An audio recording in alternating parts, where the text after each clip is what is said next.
Hi, എല്ലാവർക്കും സുജീസ് വ്ളോഗിലേക്ക് സ്വാഗതം. ഇന്ന് ഉണ്ടാക്കാൻ വന്നത് കയ്പ്പയ്ക്ക വറുത്തരച്ചൊരു കറിയാണ്. അതിന് വേണ്ടിയിട്ടൊരു കയ്പ്പയ്ക്ക എടുത്തിട്ടുണ്ട്, 2 തക്കാളി, ഒരു സവോള, പച്ചമുളക്, പിന്നെ വറക്കാൻ ആവശ്യമായത് അരമുറി തേങ്ങ, ചെറുള്ളി, വെളുത്തുള്ളി, വേപ്പില. വറക്കണേലേക്ക് ഇനി 1 സ്പൂണ് പെരുംജീരകം, പിന്നെ 1 സ്പൂണ് മല്ലിപ്പൊടി, 1/2 ടീസ്പൂണ് മുളക് പൊടി, 1 സ്പൂണ് മഞ്ഞൾപ്പൊടി, പിന്നെ പുളി.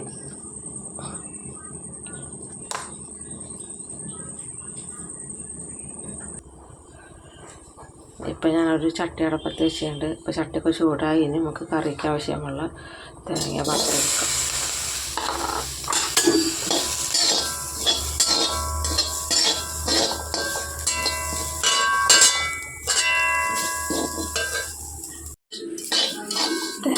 തേങ്ങ ഇപ്പം നല്ല പൊടിഞ്ഞ് വന്നിട്ടുണ്ട്.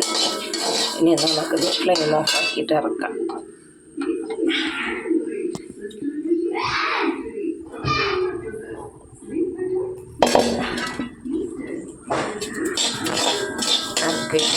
നമുക്ക് പൊടികളിടാം. അതിൽ മുളകും പൊടി, മല്ലിപ്പൊടി, മഞ്ഞൾപ്പൊടി. ഇത് അടുപ്പത്ത് വെച്ചിട്ട് ആക്കിയിൽ കരിഞ്ഞ് പോവാതാണ് ഇറക്കിയതിന് ശേഷം ഇടണം. ഇത് ചൂടാറിയിട്ട് നമുക്ക് അരയ്ക്കാം. മുളകും പൊടിയും മല്ലിപ്പൊടിയും ഒക്കെ ഇപ്പം നല്ല മിക്സായിട്ടുണ്ട്.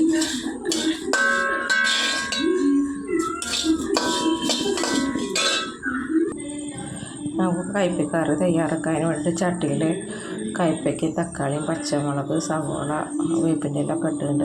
ഇനി അതിലേക്ക് നമുക്ക് പുളിവെള്ളം ഒഴിക്കാം. തേങ്ങ അരച്ചത്,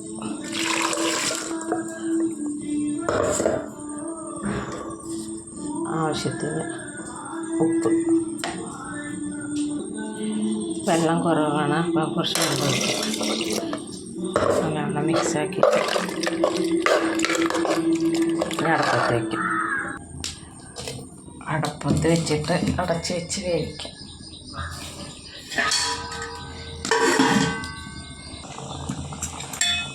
കറി ഇപ്പം തിളച്ച് വന്നിട്ടുണ്ട്. അപ്പം അത് ഇളക്കി കൊടുക്കാം.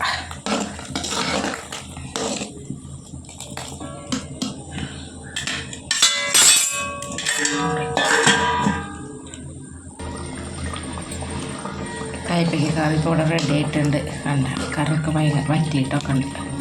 അപ്പോൾ നമുക്ക് തുള്ളി അച്ചാം.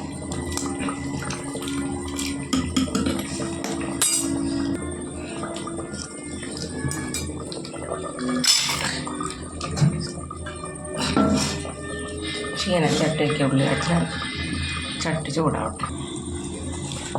ചീനച്ചട്ടി ചൂടായിട്ടുണ്ട്. നമുക്ക് ആവശ്യത്തിന് വെളിച്ചെണ്ണ ഒഴിക്കാം.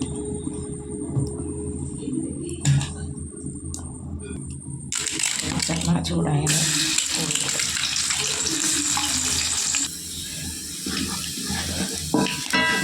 ഉള്ളി മൂത്ത് വരുമ്പോൾ നമുക്ക് കുറച്ച് പെരുംജീരകം ചേർക്കാം.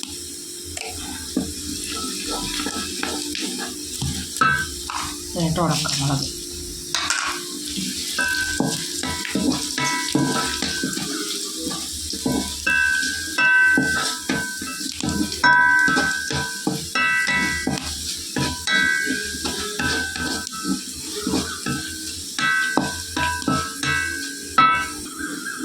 കറിവേപ്പില,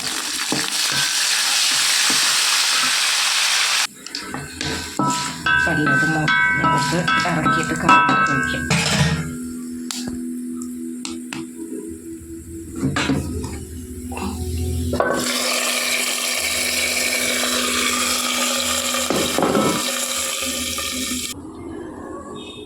ഇപ്പം നമ്മുടെ കയ്പ്പയ്ക്ക കറി റെഡി ആയിട്ടുണ്ട്.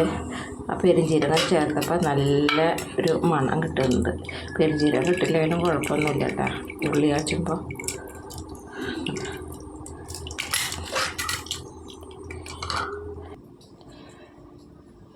കയ്പ്പയ്ക്ക കറി ഇപ്പോൾ റെഡി ആയിട്ടുണ്ട്. ഈ വീഡിയോ ഇഷ്ടമായ ലൈക്ക് ചെയ്യുക, ഷെയർ ചെയ്യുക, സബ്സ്ക്രൈബ് ചെയ്യുക.